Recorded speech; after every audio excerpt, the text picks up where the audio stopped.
Hola, mi nombre es Pablo Evelson. Quiero agradecer a la Universidad de Buenos Aires y a la organización de la Noche de los Investigadores Iberoamericanos la posibilidad de poder comentarles el tema de investigación de nuestro grupo de trabajo, que básicamente se basa en estudiar los efectos de los contaminantes aéreos sobre la salud humana. El trabajo se realiza en la Facultad de Farmacia y Bioquímica de la Universidad de Buenos Aires, que también forma parte del Instituto UBA-CONICET, y BIMOL, Instituto de Bioquímica y Medicina Molecular, profesor doctor Alberto Boveris. Para comenzar, entonces, en general, ustedes van a poder observar, si le prestan un poco de atención a los diarios de los últimos años, que todo el tiempo nos estamos encontrando con novedades y noticias en las cuales se habla acerca de los efectos de la contaminación del aire, ¿sí? Sobre todo en algunas ciudades que son claros ejemplos de ciudades muy contaminadas, como Santiago de Chile y México, pero si ustedes se fijan, distintos portales y distintos diarios todo el tiempo nos están mostrando noticias que tienen que ver con el aire contaminado, y sobre todo alertándonos sobre el riesgo sobre la salud que genera la inhalación de este aire contaminado. ¿Sí? Y de acuerdo al último reporte de la Organización Mundial de la Salud, este reporte lo que dice es que todos los años se producen 7 millones de muertes prematuras debido a la contaminación del aire. Sí, y esto se debe principalmente a distintas enfermedades sobre las que prevalecen, obviamente, las enfermedades pulmonares, pero también las enfermedades de pulmón y las enfermedades cerebrovasculares. Podemos, de hecho, estimar que de la mayoría de las muertes asociadas, casi el 40% son enfermedades relacionadas a eventos pulmonares, pero también un 30% se producen por cardiopatías, es decir, por efectos adversos que se observan sobre el corazón, y otro 30% debido a accidentes cardiovasculares. Entonces, para un poco comenzar y contarles un poco sobre qué es lo que vamos a estudiar, lo primero que debemos hacer es dar una definición clásica de contaminación ambiental, que es la presencia en el aire de sustancias que tienen la capacidad de producir efectos deleterios sobre la salud humana o sobre aquellas estructuras realizadas por el hombre. En el caso de la contaminación ambiental aérea, la contaminación ambiental aérea está conformada principalmente por dos grupos de sustancias. Por un lado, los gases contaminantes, que seguramente ustedes conocen, principalmente los óxidos del carbono, el monóxido de carbono y óxidos del azufre, óxidos del nitrógeno y también una forma alotrópica del oxígeno como es el ozono. Además de los gases, en la contaminación ambiental aérea lo que podemos encontrar es material particulado. Este material particulado son pequeñas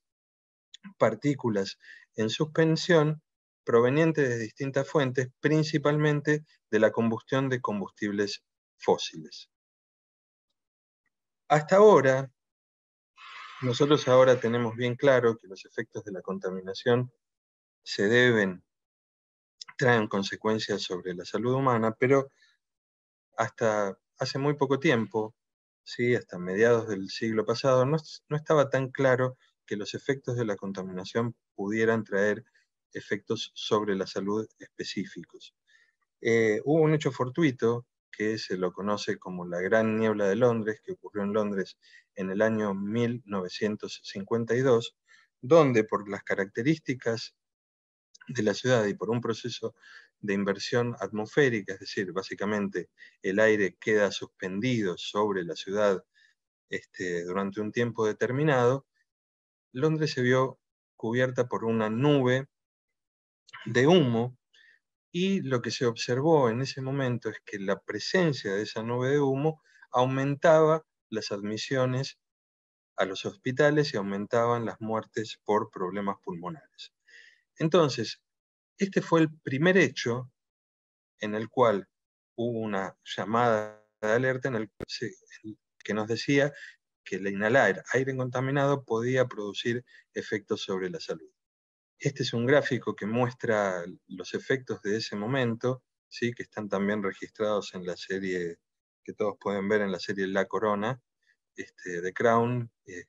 Hay un capítulo dedicado a la Gran Niebla de Londres, y ustedes pueden observar que lo que se hizo en ese momento fue correlacionar la aparición de muertes con la concentración de humo en el aire, ¿sí? Entonces, a partir de aquí, Londres, del hecho ocurrido en Londres, se empezó a pensar sobre los efectos que podían producir la inhalación del aire contaminado. Entonces, los primeros estudios epidemiológicos relacionaron la aparición de enfermedades pulmonares y enfermedades cardíacas y cerebrovasculares con el aumento de la concentración de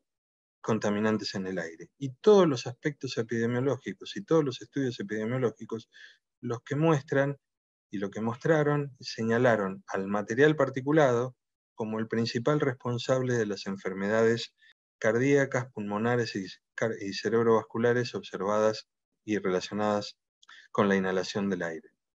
De hecho, los estudios epidemiológicos, a partir de los últimos estudios epidemiológicos, se puede estimar que la disminución de la expectativa de vida va entre 1.1 y 1.4 años por respirar el material particulado presente en el aire contaminado. Entonces, ¿de qué hablamos cuando hablamos de material particulado? Principalmente, como les dije, partículas en suspensión que pueden tener tanto origen antropogénico como origen natural.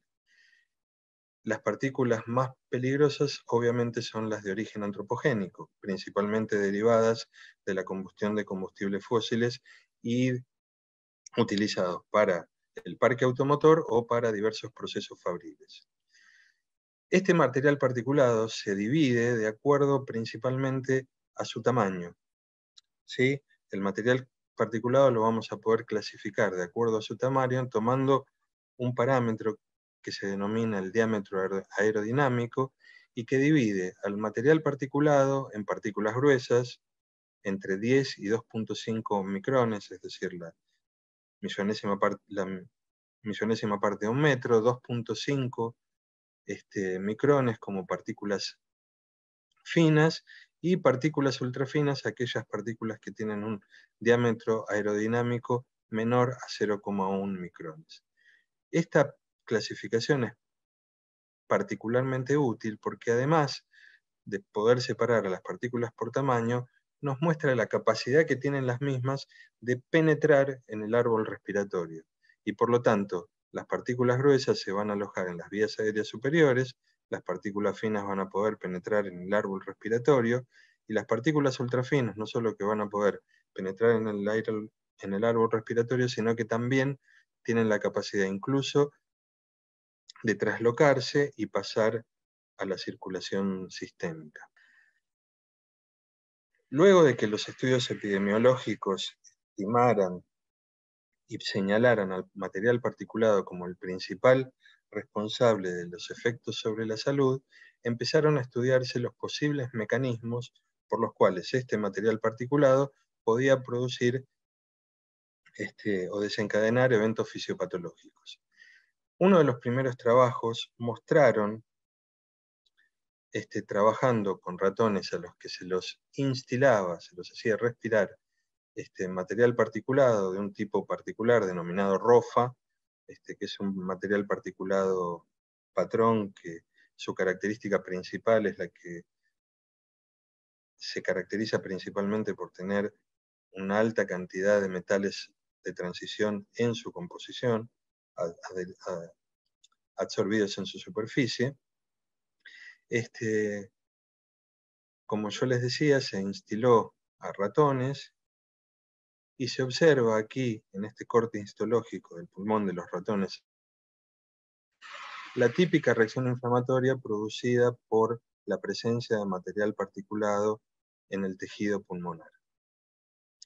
Estos ratones eran ratones wild type, es decir, ratones sin ninguna característica particular, pero cuando se hacía el mismo tipo de instilación en ratones que expresaban una enzima, ¿sí? Una enzima antioxidante, la superóxido dismutasa, se observó que la reacción inflamatoria prácticamente se suprimía. Por lo tanto, este fue uno de los primeros estudios que nos hablaron del mecanismo mediante el cual el material particulado puede producir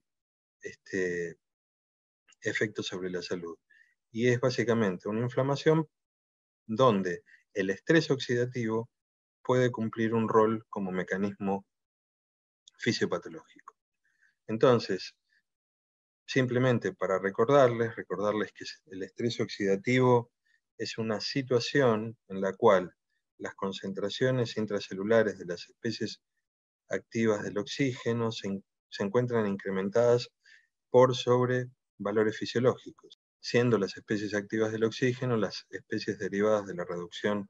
parcial del oxígeno, principalmente anión superóxido, peróxido de hidrógeno y radical hidroxilo. El estrés oxidativo además puede producirse ya sea porque aumenta la producción de estas especies activas del oxígeno o porque disminuyen los niveles de antioxidantes, que son aquellas proteínas y moléculas de bajo peso molecular que previenen, ¿sí?, estos aumentos. Entonces, en general, hasta ahora lo que se acepta es que el material particulado, una vez inhalado, ¿sí?, produce especies activas del oxígeno que puede disparar mecanismos moleculares que llevan a daño oxidativo, y entonces la generación de estrés oxidativo, ya sea generada por procesos inflamatorios o per se, debería ser uno de los principales mecanismos involucrados en los efectos sobre la salud que producen la exposición a los contaminantes. Y en este punto, ¿sí?, se acepta que la mitocondria, esa organela encargada de la generación de energía y que es una de las principales fuentes de especies activas del oxígeno, debería tener un rol importante en la respuesta celular a una gran cantidad de contaminantes. Entonces, en este trabajo lo que les voy a mostrar son los mecanismos involucrados en los efectos adversos que se observan en el pulmón, el corazón y el cerebro, principalmente enfocándome en el metabolismo oxidativo y la función mitocondrial, en un modelo en vivo de exposición a partículas ambientales. En los primeros trabajos que realizamos, lo que primero nos enfocamos fue el metabolismo oxidativo en el pulmón luego de la inhalación de partículas ambientales. En estos trabajos principalmente lo que describimos es una situación de estrés oxidativo producida por la inhalación de partículas ambientales. En estos casos, estos primeros trabajos que les voy a mostrar, los realizamos con exposiciones agudas mediante instilaciones por un periodo de 1 a 5 horas, donde revisamos el metabolismo oxidativo y el rol de la mitocondria en estas situaciones. Y lo que principalmente observamos en estos primeros trabajos es que una vez que nosotros instilábamos a los ratones con el material particulado, lo que veíamos eran cambios en el metabolismo del oxígeno, ¿sí? Un aumento del metabolismo del oxígeno del pulmón por la presencia de las partículas ambientales en el mismo. Y entonces, como vimos que había un aumento en el consumo de oxígeno, lo que quisimos investigar fue cuáles eran las principales fuentes que generaban este mayor consumo de oxígeno. Y en ese caso, tratamos de ver cuál era el rol de los procesos inflamatorios, principalmente a partir de la activación de la enzima NADPH oxidasa, y de la mitocondria, sobre todo siendo esta la responsable del consumo del 90%, del 90 al 95% del oxígeno de cualquier tejido. Entonces, realizamos las medidas de consumo de oxígeno de pulmón en presencia de las partículas ambientales y en dos situaciones diferentes. Unas en los animales previamente tratados con un inhibidor de la enzima NADPH oxidasa, donde observamos que el consumo de oxígeno disminuía, por lo tanto lo que podemos ver es que hay este aumento en el consumo de oxígeno se debe en parte a un aumento en la actividad de la enzima NADPH oxidasa, y por otro lado vimos que al inhibir el consumo de oxígeno mitocondrial con cianuro de potasio, también había gran parte de este consumo de oxígeno podría deberse a la respiración mitocondrial. En presencia de ambos inhibidores no vemos demasiados cambios con la situación control, por lo que creemos que la respiración mitocondrial y la actividad de la enzima NADPH oxidasa que se activa por procesos inflamatorios son las principales fuentes de consumo de oxígeno en la inhalación de contaminantes ambientales en el pulmón. De hecho, ¿sí?, la actividad de la enzima NADPH oxidasa, medida como producción de neón superóxido, y el consumo de oxígeno en estado 3, es decir, el consumo de oxígeno mitocondrial cuando ésta se halla en estado de respiración activa, correlaciona con una medida que nosotros tenemos que nos muestra el daño oxidativo a los lípidos del tejido.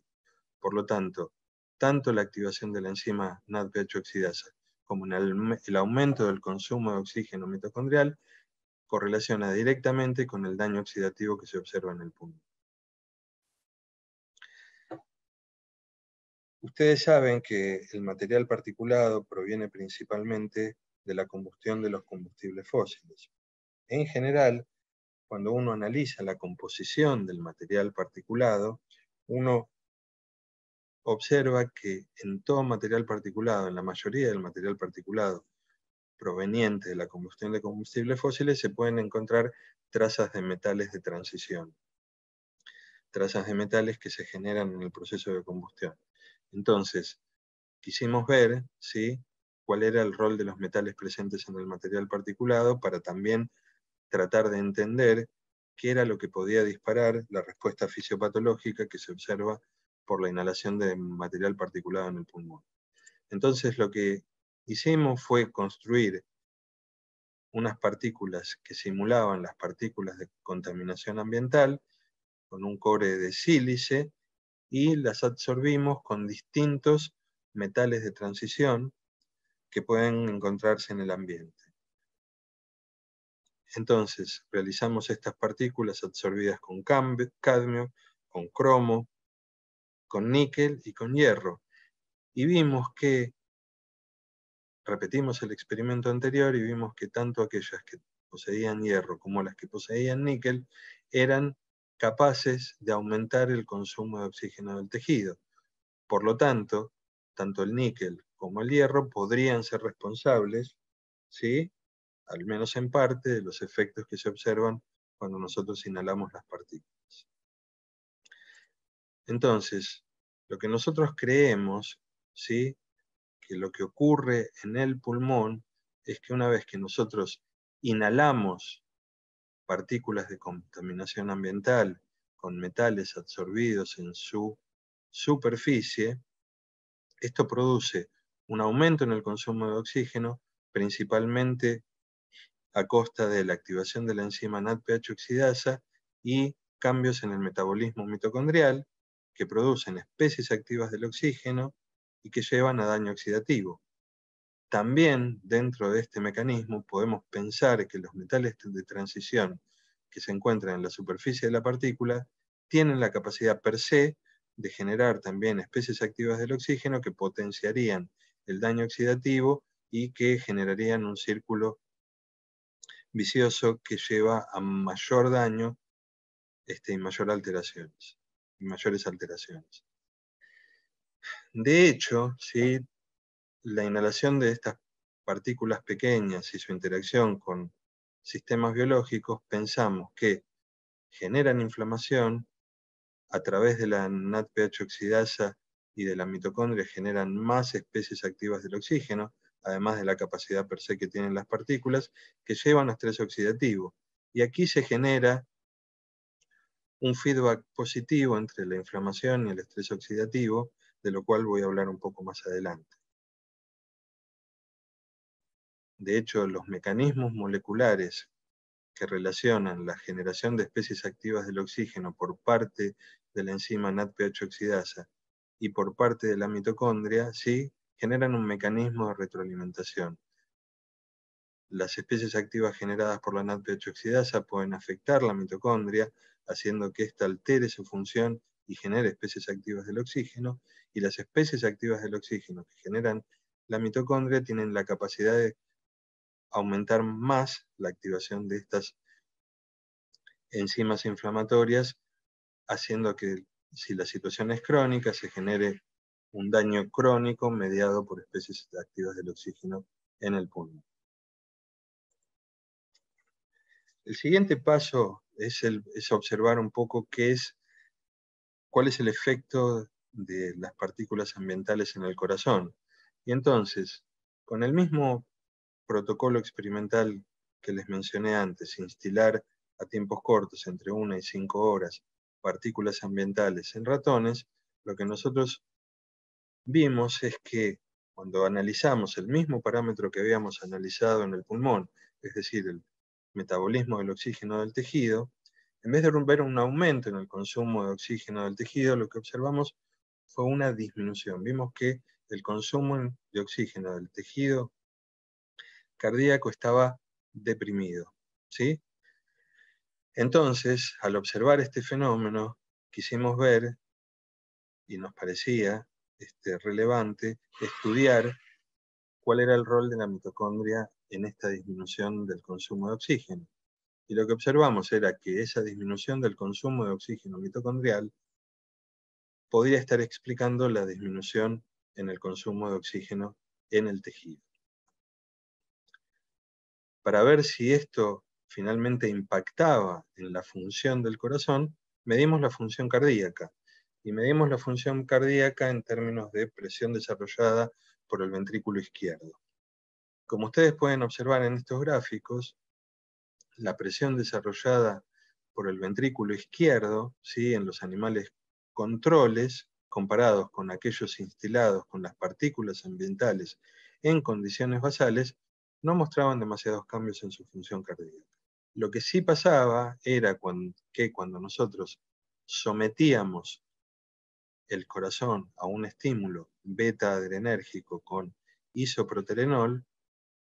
los animales expuestos a partículas ambientales no eran capaces de responder a ese estímulo. Es decir, el corazón no estaba preparado para responder al esfuerzo que genera el estímulo beta-adrenérgico, ¿sí? De hecho, si nosotros repetimos el experimento anterior, ¿sí?, incubar a los ratones previamente con isoproterenol y medir consumo de oxígeno, vemos el mismo patrón, que los animales que están expuestos a partículas ambientales no tienen capacidad de responder al estímulo beta-adrenérgico. De hecho, cuando uno analiza la correlación que existe en animales controles en condiciones basales, tanto controles como expuestos a ROFA, a las partículas ambientales, vemos que hay una correlación directa entre la función cardíaca y el consumo de oxígeno. Esta correlación se pierde completamente cuando nosotros sometemos al corazón a ese estímulo beta-adrenérgico. Por lo tanto, nosotros suponemos que la instilación de partículas ambientales produce cambios en el corazón que se reflejan, ¿sí?, en cambios en la función cardíaca, y nosotros pensamos que esa función cardíaca está alterada por alteraciones a nivel de la mitocondria. Ahora bien, la pregunta es, ¿qué es lo que produce los cambios en el corazón? ¿Cuál es la señal que me lleva de inhalar partículas en el pulmón a observar cambios en la función cardíaca en el corazón? Para esto, en general, se postulan tres teorías, ¿sí? Que una vez que uno inhala material particulado, este se aloja en el pulmón, se produce una reacción inflamatoria, se produce estrés oxidativo, y luego las vías por las cuales este material particulado podría generar alteraciones el corazón son tres. La primera es un desequilibrio en el sistema nervioso autónomo. La segunda es una traslocación del material particulado a circulación, es decir, que las partículas que nosotros respiramos y se alojaron en el pulmón pasen a circulación sistémica y de allí tengan capacidad de alcanzar el corazón y producir el mismo tipo de respuestas que observábamos en el pulmón en el corazón. Y la tercera de las opciones es que la inflamación y estrés oxidativo pulmonar se amplifique y se traduzca en un estrés oxidativo e inflamación sistémica. Vamos a explorar, ¿sí?, esta tercera vía. Es decir, vamos a ver si la inhalación de material particulado produce una respuesta de estrés oxidativo e inflamatoria a nivel sistémico. Lo que observamos es que con este mismo modelo experimental vemos que hay activación de células inflamatorias, que esas células inflamatorias producen una mayor cantidad de óxido nítrico, que se activa siempre en procesos inflamatorios, y que además también produce la aparición de mediadores de estrés oxidativo, ¿sí?, moléculas que nos indican daño oxidativo a lípidos y daño oxidativo a proteínas a nivel sistémico, en el plasma de los ratones que fueron tratados con partículas ambientales. Como vimos que se generaba una respuesta inflamatoria sistémica y que eso llevaba a daño oxidativo, lo que quisimos ver era qué es lo que ocurría si nosotros suprimíamos de alguna manera la reacción inflamatoria sistémica y ver cómo eso impactaba en la función cardíaca. Entonces lo que hicimos para suprimir la respuesta inflamatoria sistémica fue pretratar a los animales antes de la instilación con partículas ambientales con un anticuerpo anti-TNF-alfa, ¿sí?, la citoquina proinflamatoria, que es una de las primeras respuestas cuando se dispara una respuesta inflamatoria. Entonces, tratamos a los animales con el anticuerpo anti-TNF-alfa, como ustedes pueden ver en las imágenes. Suprimimos la respuesta inflamatoria en los animales tratados con partículas ambientales y quisimos ver cómo eso impactaba en el metabolismo del oxígeno del corazón, la función mitocondrial y la función cardíaca. Lo que vimos que el tratamiento con infliximab de alguna manera recuperaba, aunque sea parcialmente, el consumo de oxígeno del tejido, que eso se debía principalmente a cambios, ¿sí?, a la recuperación de la función mitocondrial, y que además ese pretratamiento con infliximab lo que hacía también era recuperar, también parcialmente, la función cardíaca. De hecho, la correlación que yo les mostraba anteriormente y que se veía entre la presión desarrollada por el ventrículo izquierdo y el consumo de oxígeno que se perdía en los animales pretratados con partículas ambientales y a cuyos corazones se los sometía a un esfuerzo a un estímulo beta-adrenérgico con isoproterenol, aquí se recuperaba la respuesta. Por lo tanto, lo que nosotros pensamos es que hasta ahora, cuando uno inhala partículas ambientales, se produce una reacción inflamatoria local, estrés oxidativo a nivel pulmonar, esto produce una respuesta inflamatoria sistémica con marcadores de estrés oxidativo y citoquinas proinflamatorias en plasma, y estos mediadores son, por lo menos en parte, los responsables de los cambios en la función cardíaca que se observa luego de inhalación de partículas ambientales. Entonces, yo les comenté que todos estos mecanismos fisiopatológicos se realizaron con un modelo de exposición aguda en los cuales instilábamos a los animales, a los ratones, con partículas ambientales y que veíamos respuestas agudas entre 1 y 5 horas. Ahora, la pregunta es, ¿qué es lo que ocurre en la vida real? ¿Sí? ¿Qué es lo que pasa cuando nosotros respiramos el aire urbano de nuestras ciudades, de las ciudades en las que vivimos? Entonces, para eso lo que hicimos fue disponer de unas cámaras de exposición que lo que hacen es básicamente tomar el aire de una calle de la ciudad de Buenos Aires, de hecho es el aire de la calle Uriburu, que es básicamente donde se encuentra la Facultad de Farmacia y Bioquímica y la Facultad de Medicina, y ese aire lo dirige a unas cámaras de exposición donde nosotros colocamos ratones. En una cámara los ratones están todo el tiempo recibiendo el aire de la ciudad de Buenos Aires, y en la otra cámara están recibiendo el mismo aire, pero que pasa por una serie de filtros que elimina todo material particulado que puede estar presente en el aire urbano. ¿Sí? Entonces, hicimos exposiciones 8 horas por día, 5 días a la semana, desde 12 hasta 16 semanas. Y más o menos quisimos ver si lo que nosotros veíamos en el modelo agudo se replicaba en el modelo de exposición crónica.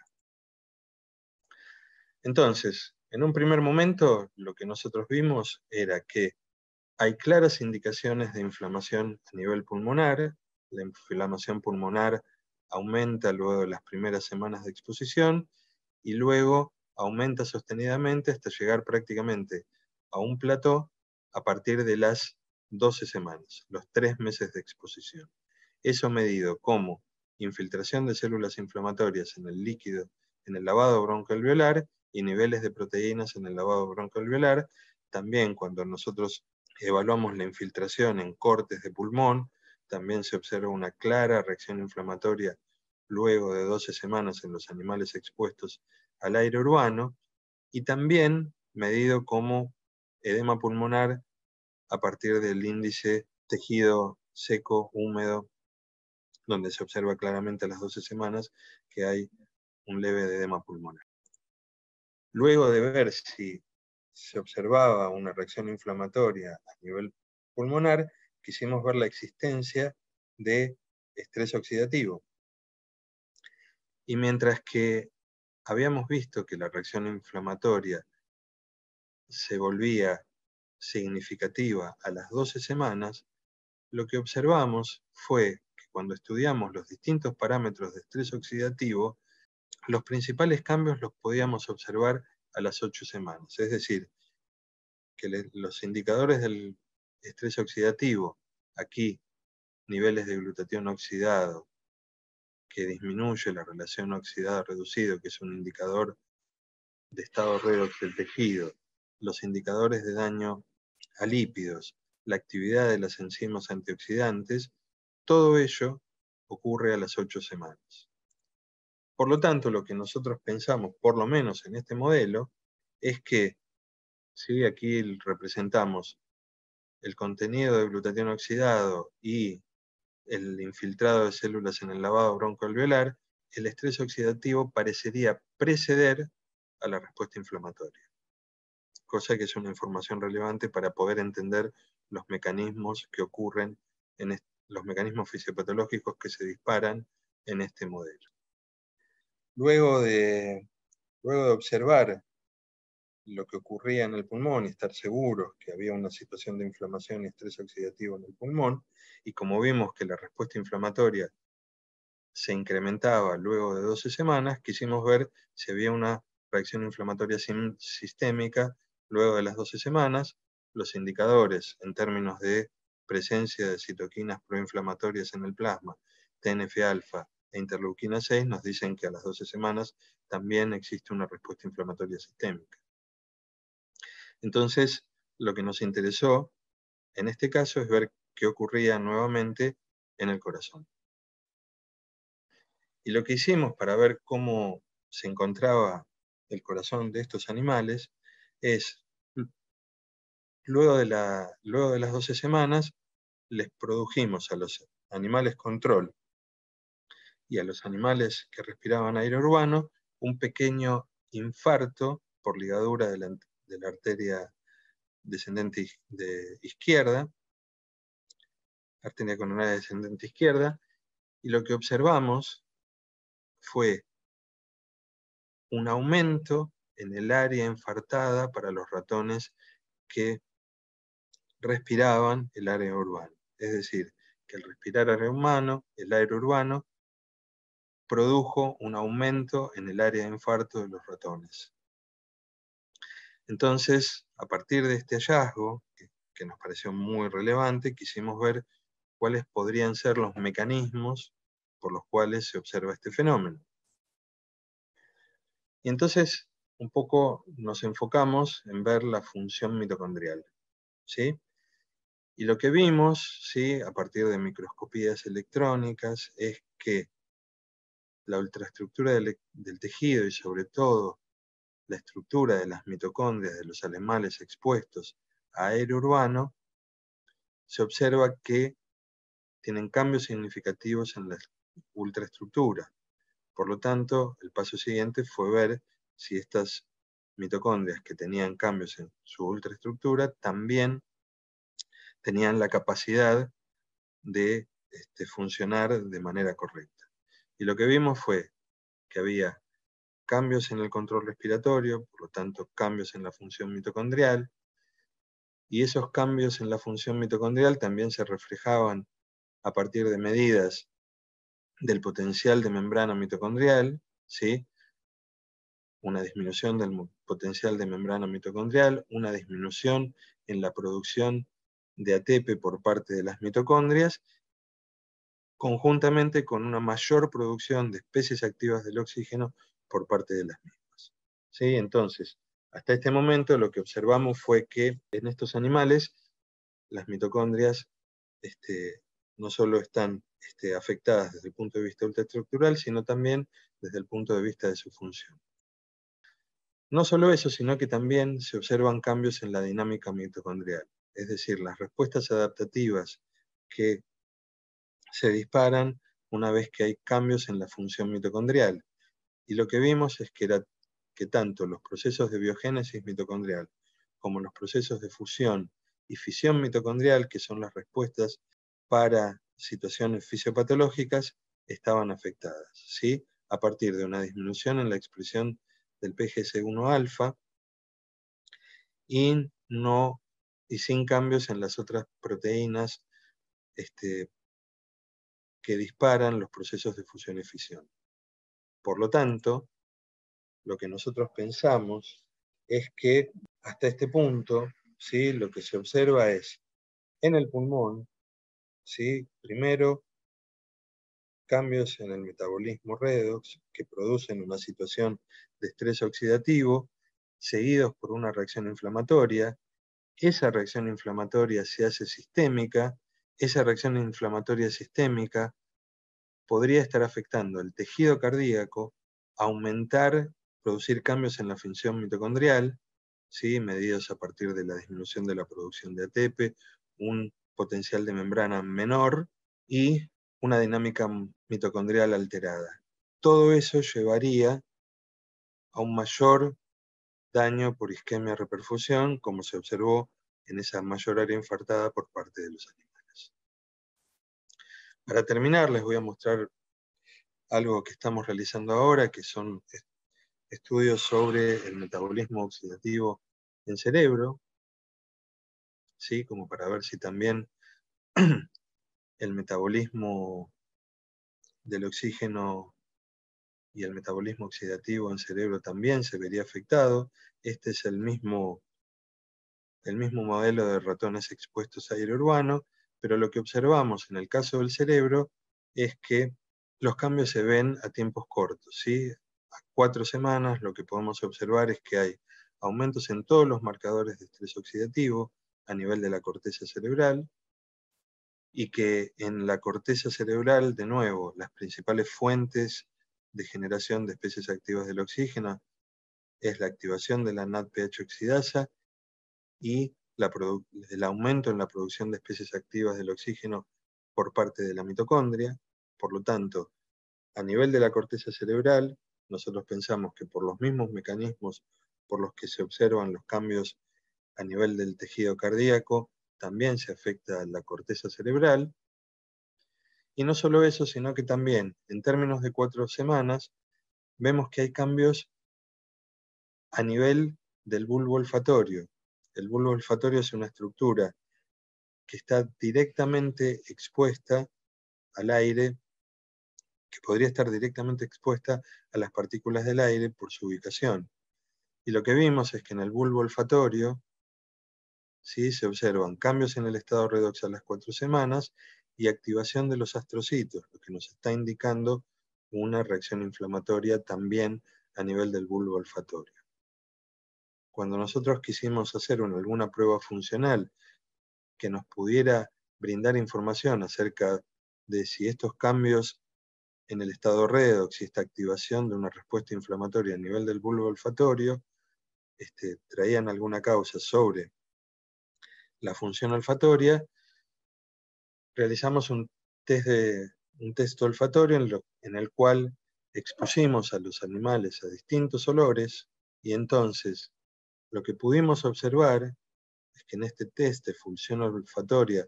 donde se mide el acostumbramiento de los animales a olores, en los animales expuestos al aire filtrado, los animales seguían un patrón que se pierde completamente cuando los animales están expuestos al aire urbano. Por lo tanto, los cambios que nosotros vimos en el tejido del bulbo olfatorio en términos de estrés oxidativo y de función inflamatoria podrían estar impactando en la función del bulbo olfatorio. Hasta aquí entonces lo que yo les quería mostrar, en donde nosotros podemos ver los distintos mecanismos que se disparan por la exposición a aire contaminado. Este trabajo, como yo les comenté, fue realizado en la Cátedra de Química General Inorgánica, principalmente a partir de todo este equipo de trabajo, formado por Natalia Magnani, Timoteo Marchini, Valeria Calabró, Mariana Garcés, Lourdes Cáceres, Agustina Freire y Sofía Reynoso, y con la colaboración de distintos grupos. El grupo de la doctora Álvarez, Martín de Simone,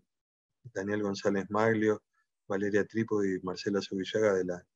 Facultad de Farmacia y Bioquímica, el grupo comandado por Ricardo Gelpi, también Alejandro Berra y Jorge Goldstein en la Facultad de Medicina, y nuestros colaboradores en la Universidad de Ferrara, Giuseppe Balacchi, y Denis Wolf y Andreas Schirlich de la Universidad de Friburgo. Les quiero agradecer la atención y estaré atento a las consultas o a cualquier duda que surja a partir de esta exposición. Muchas gracias.